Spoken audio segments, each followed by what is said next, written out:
ప్రభు అయిన యేసుక్రీస్తునందు మీ అందరికీ శుభములు. సంఖ్యాకాండము 14:23 కాగా వారి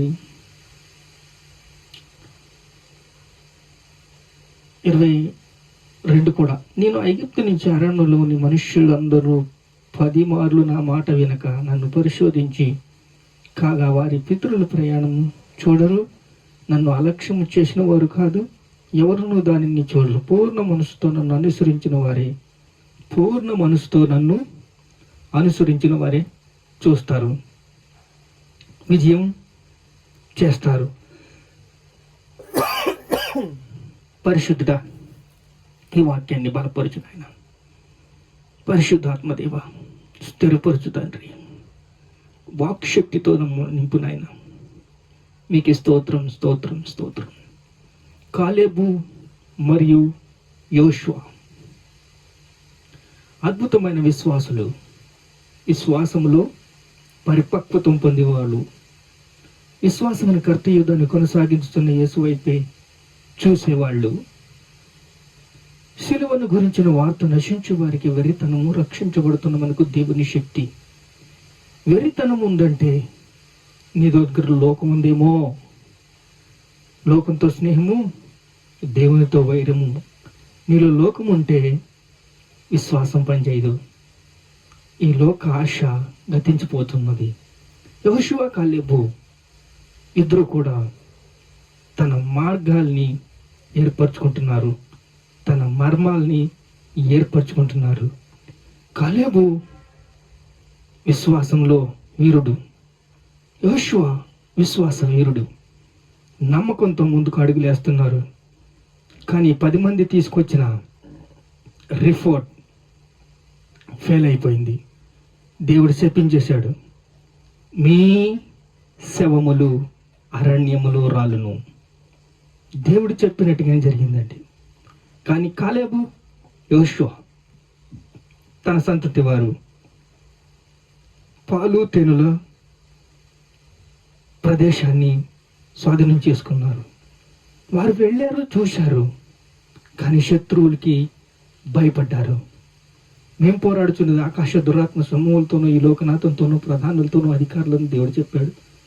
కానీ ప్రార్థన చేస్తే మీకు విజయం దొరుకుతుంది. అద్భుతమైన విజయం మీకు కావాలి అంటే ప్రార్థనలో మీరు ఉండాలి, బలపడాలి. చూడండి, యోహాను సువార్త 16:23 మీరు తండ్రిని నా పేరిట ఏమి అడిగినను ఆయన మీకు అనుగ్రహించును. మీతో నిశ్చయముగా చెప్పుచున్నాను, నా పేరిట ఏం అడుగుతారో ఆ దినమున మీకు అనుగ్రహిస్తాను. అంటే కొన్ని రోజులు అది అడుగుతారు, ఇది అడుగుతారు, కానీ విశ్వాసంతో ఆ రోజు, ఆ దినము, ఆ క్షణము. చూడండి, ఇక్కడ సంఖ్యాకాండంలో కూడా మాట ఉంటుంది, మీరు మీ తండ్రిని నా పేరిట ఏమి అడిగినను మీకు అనుగ్రహించను. అడగండి, మీకు ఇస్తాను. మీ సంతోషం పరిపూర్ణమైనట్లు అడగండి, మీకు ఇస్తాను. అదే మాట యూని కుమారుడు యెహోషువ, యూనపు కుమారుడు కాలేబు బ్రతికిరి. వాళ్ళందరూ చచ్చిపోయారండి. వాళ్ళ అన్నదమ్ములందరూ, ఆ 12 మంది, ఆ పెద్దలు, వాళ్ళకున్న సంతతి వాళ్ళందరూ శాశ్వం లేకుండా ఒక్కొక్కడు చనిపోతున్నారు, రాలిపోతున్నారు. మోషే ఇశ్రాయేలు ఈ మాటలు చెప్పగా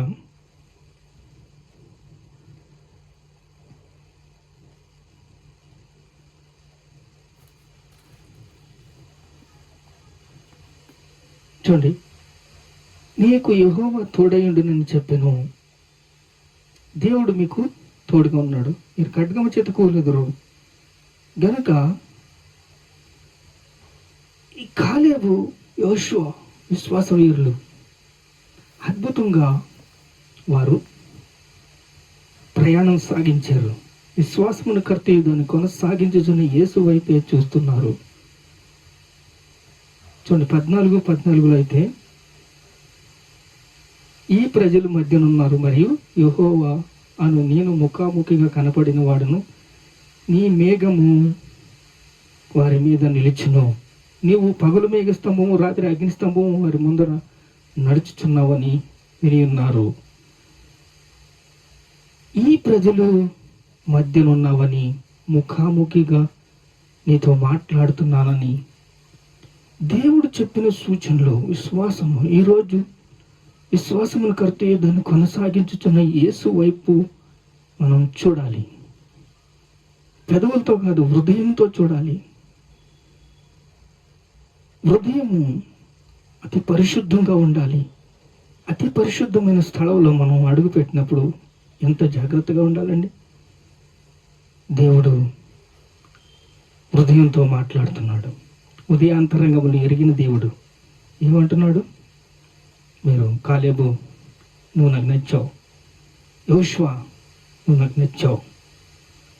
ఇప్పుడు కాలేబు, యెహోషువ ఇద్దరు కూడా స్వాధీనం పరుచుకోవడానికి ముందుకు వెళ్తున్నారు.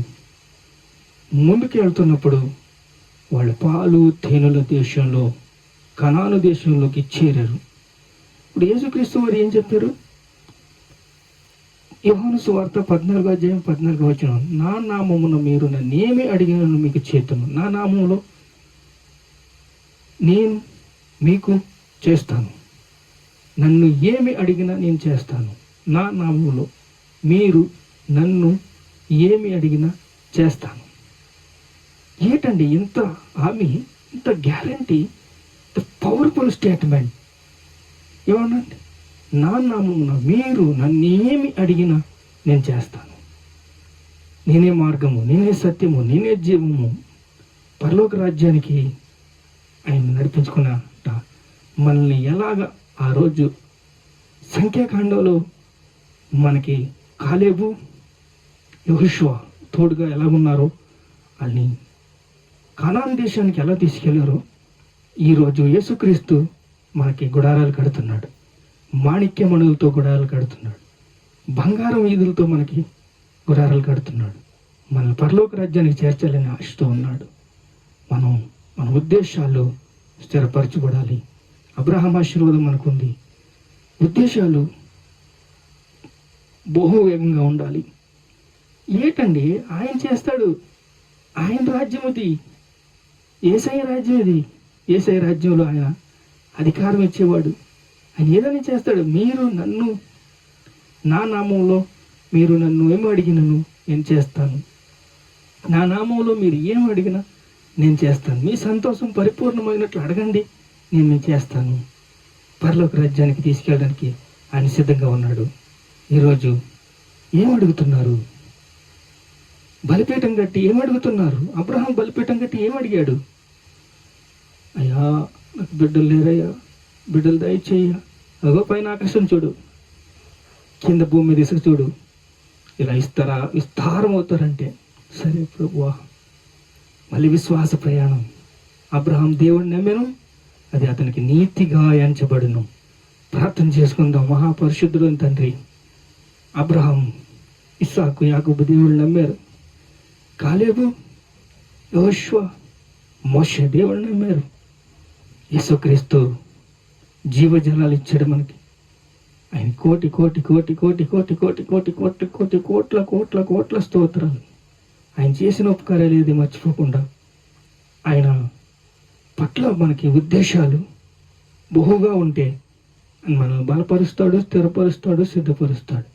ప్రభువా నీకే స్తోత్రం స్తోత్రం స్తోత్రం స్తోత్రం స్తోత్రం. ఈ వాక్శక్తితో నింపినైనా విశ్వాసంలో నడిచే భాగ్యం దయచేయమని యేసుక్రీస్తు పరిశుద్ధ నామములో ప్రార్థన సమర్పిస్తున్నాం తండ్రి. ఆమేన్.